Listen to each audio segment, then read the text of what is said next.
Hello everyone, welcome back to the channel. मेरा नाम है जीनत और आज हम लोग इस वीडियो में क्लास 9 की मैथ की एक्सरसाइज 7.3 डिस्कस करेंगे।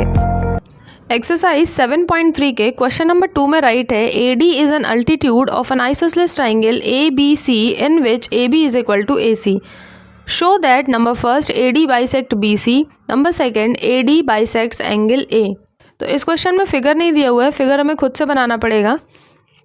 तो बनाते हैं कि लिखा है AD is an altitude of an isosceles triangle ABC। तो सबसे पहले यहाँ पे हमें एक ट्राइंगल बनाना होगा ABC।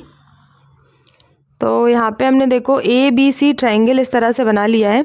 ABC ट्राइंगल में हम इसे नेम दे देते हैं ABC।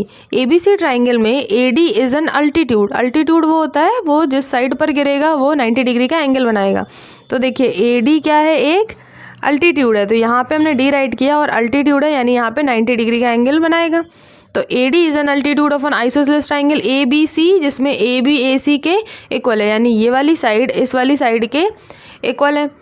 अब क्वेश्चन कह रहा है फर्स्ट पार्ट में शो करना है कि AD ने BC को बाइसेक्ट कर दिया, यानी BD DC के इक्वल है, ऐसा हमें प्रूव करना है। AD बाइसेक्ट BC का यही तो मतलब हुआ कि BC साइड बाइसेक्ट हो गई, टू इक्वल पार्ट में डिवाइड हो गई, यानी BD is equal to DC हो गया। और हमें ये भी प्रूव करना है कि AD ने एंगल A को भी बाइसेक्ट किया है, यानी ये वाला एंगल इस वाले एंगल के बराबर है, ऐसा हमें प्रूव करना है कि AD की वजह से एंगल दो इक्वल पार्ट में डिवाइड हो गया। तो इससे सीधी सीधी बात हमें समझ में आ रही है कि इनका कोई डायरेक्ट वे नहीं है कि हम डायरेक्टली ऐसा कुछ बोल सकें। इसके लिए हम ये वाला ट्राइंगल यानी कि ABD को कॉन्ग्रुएंट करेंगे ADC के। जब हम ऐसा कर पाएंगे तो हम CPCT रूल से ये बोल पाएंगे कि ये दोनों एंगल बराबर हैं और ये दोनों साइड्स क्या हैं, इक्वल हैं। तो चलिए हम सबसे पहले अपने रिक्वायर्ड ट्राइंगल को कंसीडर कर लेते हैं। यहाँ पर राइट किया हमने consider triangle ABD and triangle ADC, दोनों ट्राइंगल को हमने कंसीडर कर लिया। अब कंसीडर करने के बाद 1 बाय 1 तीन चीज़ें इक्वल प्रूफ करेंगे। किस तरह से करेंगे? सबसे पहले देखो कि ABD हो या ADC हो, दोनों में ही AD वाली जो साइड है वो कॉमन है। तो सबसे पहले राइट किया कि AD is equal to DA और ब्रैकेट में राइट कर दिया कि क्यों है ऐसा लिखा हमने कि ये कॉमन है, इस वजह से ऐसा राइट किया है। अब उसके बाद ये बोला था कि ABC एक आइसोसेलेस ट्राइंगल है, तो ये बोल देंगे कि AB is equal to AC के है और ब्रैकेट में राइट करेंगे कि ऐसा क्वेश्चन में गिवन है कि AB AC के इक्वल है, ऐसा क्वेश्चन में क्या है, दिया हुआ है।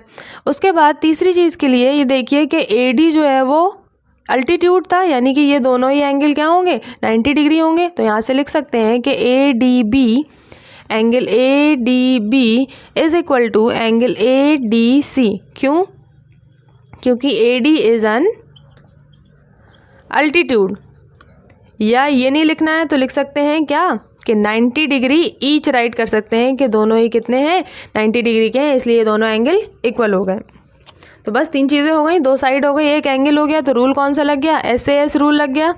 अब जब SAS रूल लग गया है तो दोनों ट्राइंगल क्या हो गए, कॉन्ग्रुएंट हो गए, यानी triangle ABD is congruent to triangle ADC। बस क्वेश्चन सॉल्व हो गया।